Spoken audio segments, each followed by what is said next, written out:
Seguimos adelante en Telebuen Día. Como les decíamos, recibiremos en minutos al doctor Julio Trochansky, que será presidente del Sindicato Médico del Uruguay a partir de unas 2 semanas en adelante, hasta el año 2015. Ha ganado las elecciones representando a Fosalva. Muchos a veces tienen la sensación de que se trata de una sigla, de una agrupación, de una federación. Sin embargo, remite a la obra de Carlos María Fosalva, aquel médico que, según me decía Trochansky, ya hace más de 90 años, 92 años específicamente, dio génesis a esto que hoy es el Sindicato Médico del Uruguay, sentó las bases del CASMU, por ejemplo. Quiere decir que seguramente se pretende honrar a la figura de ese gran médico Carlos María Fosalva. Recibiremos a Trochansky para varias cuestiones. Por ejemplo, lo que dice también Fosalva, una forma de ser médico. Julio, buen día, ¿cómo le va? Bueno, felicitaciones antes que nada por este reconocimiento que se repite, porque usted fue en el 2009 también presidente del sindicato. Así es, sí, la verdad que ha sido una alegría, no en lo personal, ni siquiera le diría en lo que tiene que ver con nuestra agrupación, que por cierto está reconfortada, pero sí entendemos que ha sido una reafirmación del sindicato médico como una herramienta útil y representativa dentro de los médicos, ¿no? Una votación que porcentualmente ha aumentado con respecto a las últimas y que de alguna manera nos marcó que, bueno, claro, que este es el camino también. Está bien. En un momento donde había algunas cuestiones que se vinculaban a, digamos, fisuras en el sindicato, ¿puede decirse eso? Sí, yo creo que nosotros respetamos que cada uno busque la representatividad donde se encuentre más confortable, pero de todas maneras decimos que el sindicato médico hoy en día se presenta sin duda como la organización más representativa, tiene un padrón de afiliados de 13.000 médicos casi, y es verdad, algunos colegas han tomado la decisión de irse, eso porcentualmente para el sindicato médico representa menos del 5% y además con un padrón que ha aumentado en el último año en términos generales y también con un porcentaje muy importante, porcentualmente y numéricamente de colegas que tienen especiales anestesiológicas que permanecen dentro del sindicato médico y que nosotros, por supuesto, entendemos que vamos a seguir representando y que estamos orgullosos de que sigan dentro del sindicato médico. Bien. Julio, dígame, hubo al final 50 renuncias, ¿es correcto ese dato? Sí, el día previo a la elección hubo 50 renuncias. Bien. Sí. ¿Su vocación será convocar nuevamente a que esa gente que se fue por alguna razón vuelva al sindicato? Y nosotros aspiramos a que, como decía, que el sindicato médico sea la casa de todos, y que represente a todos los médicos. La unidad es una cuestión importante y una cuestión que nosotros debemos buscar y lo vamos a impulsar, por supuesto, no tenemos duda de que tenemos que andar ese camino. Pero tampoco la búsqueda de la unidad tiene que ser un fin en sí mismo, es decir, nosotros no vamos a tener una unidad claudicando en lo que nosotros entendemos que tiene que ser la profesión médica, en cómo tenemos que actuar los médicos, en cómo nos tenemos que parar frente a la sociedad, en cómo entendemos que debe ser nuestro ejercicio profesional y la búsqueda de una unión entre la sociedad y los médicos. Bueno, sí, predicando aquello de que el que se va sin que lo echen, vuelve sin que lo llamen, algo así. Sí, digo, por supuesto que están abiertas siempre, pero yo lo que sí nosotros somos muy porque ha sido la propuesta además, y usted refería a una forma de ser médico o incluso nuestra consigna electoral de alguna manera fue ante todo médico, es decir, nosotros entendemos que lo que nos une es nuestra profesión. Claro. Y nuestra profesión tiene determinados valores de compromiso con la sociedad, de búsqueda permanente del conocimiento, que tenemos que reafirmarlos y que entendemos que claudicar buscar la unidad claudicando en este tipo de cosas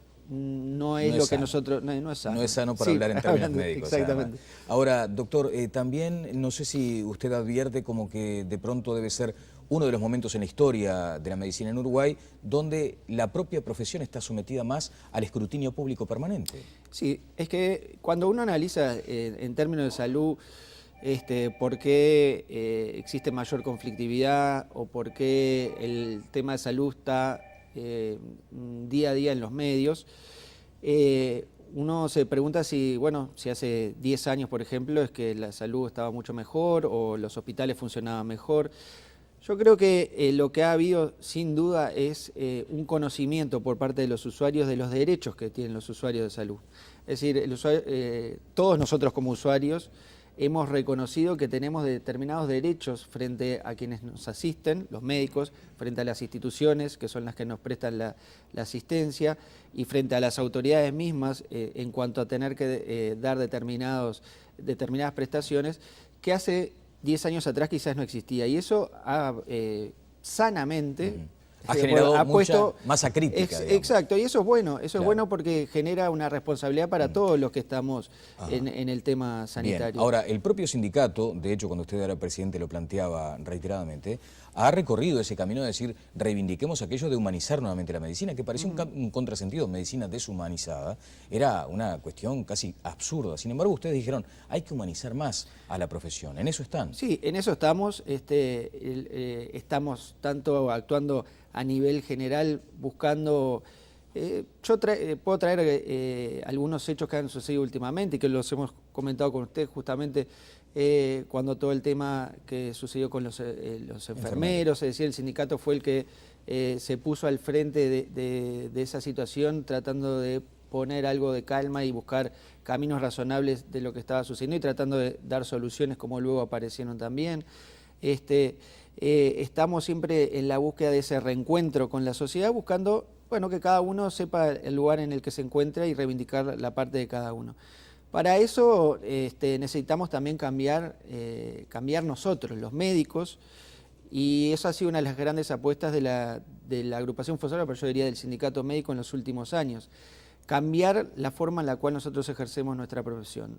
Tenemos que definitivamente abandonar al médico multiempleado, que muchas veces le es difícil conocer realmente sus pacientes, sus patologías, dedicarle el tiempo necesario, actualizarse correctamente, es decir, tenemos que cambiar nosotros, ayudar a que el sistema cambie, a que nos dé cabida para ese nuevo médico. Un sistema que también muchas veces los condiciona mucho, ¿no? Por supuesto. O sea, hay que atender un número determinado de pacientes por hora, ustedes han pedido un poco más de tiempo, aún para el contacto visual con el paciente, algo tan elemental. Sí, exacto. Por eso mismo que nosotros entendemos que existe la necesidad de un cambio.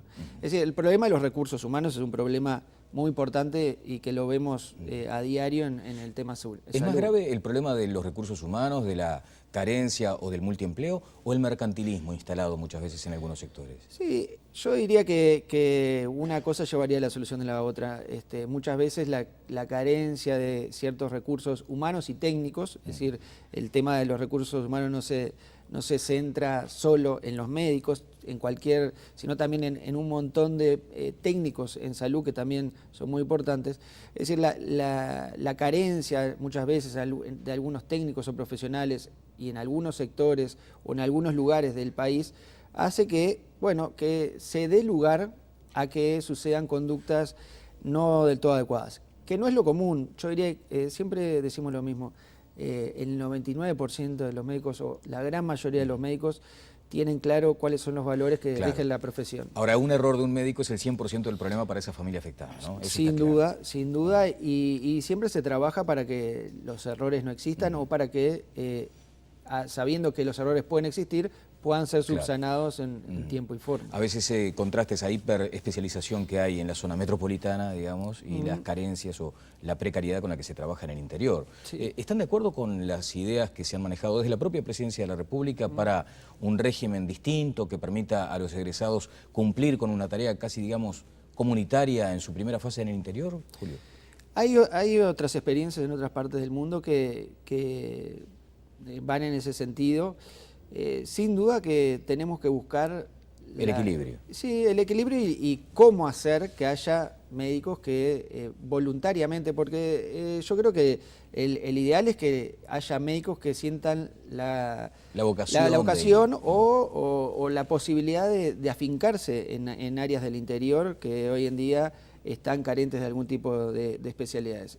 Para eso hay que ayudarlos, tenemos que ayudarlos desde la organización del trabajo médico, desde que haya políticas de aliento y de apoyo para ese afincamiento y condiciones laborales de trabajo adecuado. Es decir, yo creo que un profesional, por supuesto que como profesional quiere tener una remuneración adecuada, pero también como profesional quiere poder ejercer su profesión. Es decir, nosotros nos formamos como médicos, después queremos ejercerlo de la mejor manera posible, con la infraestructura más o menos adecuada, con las condiciones adecuadas.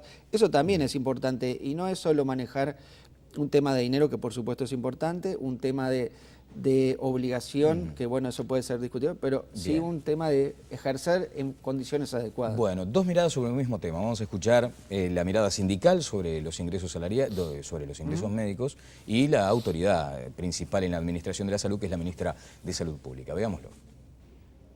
Tiene que haber un tope para los salarios médicos. Y ustedes discúlpenme, pero no pueden seguir ganando lo que ganan. Muchas veces, mucho más que lo del presidente de la República. Y que todos los senadores juntos. ¿Y saben por qué? Porque lucran con la salud. Creo que se tergiversó mis palabras. Yo dije, estoy pensando, y lo tengo que pensar, y en realidad yo sé que el topeo de salarios como mecanismo legal no existe. Existen sí otros mecanismos, ¿verdad?, para de alguna forma equiparar. ¿Cuál es el tema? A mí me parece absolutamente inmoral que hayan personas que ganan 300.000 pesos y otras que ganen 15. ¿Que unos trabajan más que otros? Sí, bueno, pero en la medida que trabajamos, y que trabajamos todos, me parece a mí que las cosas tienen que tener relación. Puede haber una relación, obviamente, entre la productividad, puede haber una relación también en los años que nos insumió estudiar, pero me parece que eso realmente es una brecha absolutamente desmedida. ¿Qué comentarios tiene, Julio? Bueno, son planteos diferentes, ¿no? Si bien en algún momento se los quiso poner en igualdad de condiciones, uno me parece que el de Beatriz Fagián es una expresión, me parece, y tratando de ser los más expresivos para la tribuna, que no tiene ningún fundamento. Es decir, nosotros estamos dispuestos a discutir cualquier cambio que impacte realmente sobre el sistema sanitario. Y nosotros estamos convencidos que cualquier mecanismo de topeo salarial no va a tener ningún impacto sanitario de ningún tipo, es decir, no va a mejorar las condiciones de atención de los pacientes, no va a aportar ninguna solución mágica a los problemas que hoy se tiene de gestión o de recursos humanos o infraestructura. Es decir, que parece más una expresión con un sentido más de discurso que con un sentido de buscar una solución. ¿Corregir inequidades? Con respecto a lo que decía la ministra, y en ese sentido, por supuesto que uno aspira a que no exista una diferencia entre los distintos colectivos médicos, ¿no? A nosotros nos interesa que todos los médicos tengan una remuneración adecuada a su trabajo, a su capacidad y a su capacitación. Pero eso tampoco lleva a un tema de topeos salariales, porque eso va mucho más allá, porque eso es instalar una discusión en la propia sociedad, es decir, porque en este caso tomamos a los médicos, no es que yo quiera defender corporativamente a los médicos, pero entonces es una discusión de la sociedad uruguaya de decir cuáles los salarios que tienen que ganar los habitantes del Uruguay. Entonces vamos a tener que discutir los salarios de toda la sociedad. Entonces yo creo que instalarlo en los médicos, instalar un tema de mejorar inequidades, de, por supuesto, tener especial hincapié en médicos que hoy tienen un salario menor a la media, por supuesto que nosotros estamos de acuerdo y trabajamos para eso. Pero el tope salarial creemos que no tiene ningún impacto sanitario ni soluciona ningún problema. Bueno, aquí está la respuesta entonces ya del presidente del sindicato, ¿no? Porque de eso estamos hablando en este momento. Julio, dígame, para cerrar la nota, en principio a cuenta de otros temas muy importantes, este tipo de medidas sindicales que se adoptan cuando, por ejemplo, se suspenden intervenciones quirúrgicas. El otro día leía, tal vez sea una interpretación personal equivocada, errada, pero tenía la percepción que se decía: se dejaron de cumplir más de 60 operaciones quirúrgicas, se dejaron de intervenir en determinada cantidad de actos médicos, como una exhibición de logro, cuando uno debería entender que es exactamente lo contrario. ¿Cómo lo analiza usted? Sí, es difícil analizar una medida que se está realizando en estos momentos y no nos vamos a dirigir específicamente hacia ella, sino a un contexto más general. Nosotros somos partidarios y lo hemos repetido muchas veces durante nuestra anterior presidencia, somos partidarios de una negociación permanente y de creación siempre de alternativas a las cosas que suceden. Nosotros, como profesionales, tenemos la obligación siempre de generar propuestas alternativas. Entendemos que hay una manera, por lo menos desde nuestro punto de vista, de que el sindicalismo, la forma de hacer sindicalismo tiene que cambiar y tiene que enfocarse en ese tipo de cosas más que en las medidas de detención de actividades. ¿Está perimido el paro como herramienta? Y en lo personal yo creo que el paro como una como una medida permanente o repetida está perimida. Yo creo que una detención de actividades y en el sector médico tiene que realmente ser por una cuestión muy importante. O sea, le diría que casi una catástrofe nacional, sanitaria, política, de cualquier índole para que el colectivo médico decida detener sus actividades. Y sobre todo tiene que estar muy fundamentado, muy explicado y sabiendo que el hecho de generar algún problema en nuestros usuarios tiene que ser visto como una cuestión preocupante y para hacerse responsable de lo que estamos haciendo. Bien, le quiero agradecer estos comentarios y finalmente alguien me pregunta, José Andrada, me pregunta a través de las redes sociales, médicos especialistas sin terminar el posgrado, es una situación que inquieta también al sindicato. Sí, por supuesto, y se está trabajando con la Escuela de Graduados para facilitar la adquisición de esos títulos a médicos que realmente han ejercido como tal sin haber obtenido finalmente el título especialista. Bien, ¿y recibidos en Cuba que ejercen como pediatras? No tenemos conocimiento de ello. Los médicos que se reciben en Cuba tienen el mismo perfil de médico que el que hoy se recibe en nuestra facultad, revalían el título y después para ejercer como especialistas tienen que también obtener el título como cualquier otro médico en nuestro país. Bien, finalmente alguien se pregunta, porque claro, el CASMU siempre se asociaba al Sindicato Médico de Uruguay. Eso ha generado con el paso del tiempo una asociación casi indisoluble entre el sindicato y el CASMU. Está en una situación desde el punto de vista económico crítica, realmente. Pero ¿cuál es la participación del sindicato hoy? Nosotros hace ya unos 5 o 6 años nos separamos desde el punto de vista jurídico con respecto al CASMU. Eso nos permitió como sindicato realzar nuestro rol y separarnos de ese rol sindical y empresarial que teníamos que a veces confundía. Vemos con preocupación la situación del CASMU porque es un espacio de trabajo para muchos colegas, porque es un lugar de atención de 200.000 personas en nuestro país y cualquier problema que allí surja sería un problema importante. Esperamos que las autoridades ofrezcan algún modelo de gestión que realmente cambie el rumbo del CASMU. Han tenido 5 años de posibilidades de cambiar ese modelo a través del fideicomiso que se realizó, que les permitió económicamente tener un respiro, y apostamos a que ese modelo gestión, digamos que en general, le diría que no tomemos solo el tema del CASMU, entendemos que las instituciones hoy en día deben valerse por sí mismas y deben mostrar viabilidad y sustentabilidad por sí mismas. Durante mucho tiempo, hoy lo seguimos haciendo en el CASMU, los médicos aportamos un porcentaje de nuestro salario, hoy en día en el CASMU es del 10% para la viabilidad de la institución. Creemos que esos tiempos se han terminado en un sistema sanitario que desde el punto de vista económico-financiero ofrece otras alternativas y que las instituciones tienen que ser sustentables por sí mismas y no con el salario de los médicos. Bien. Volviendo al concepto médico, sanearse. Y si para eso es necesaria una fusión también.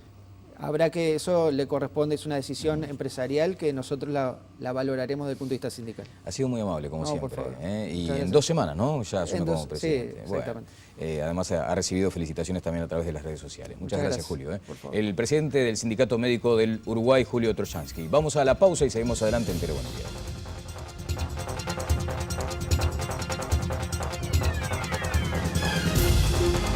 Presentó SECOM, primer servicio de compañía.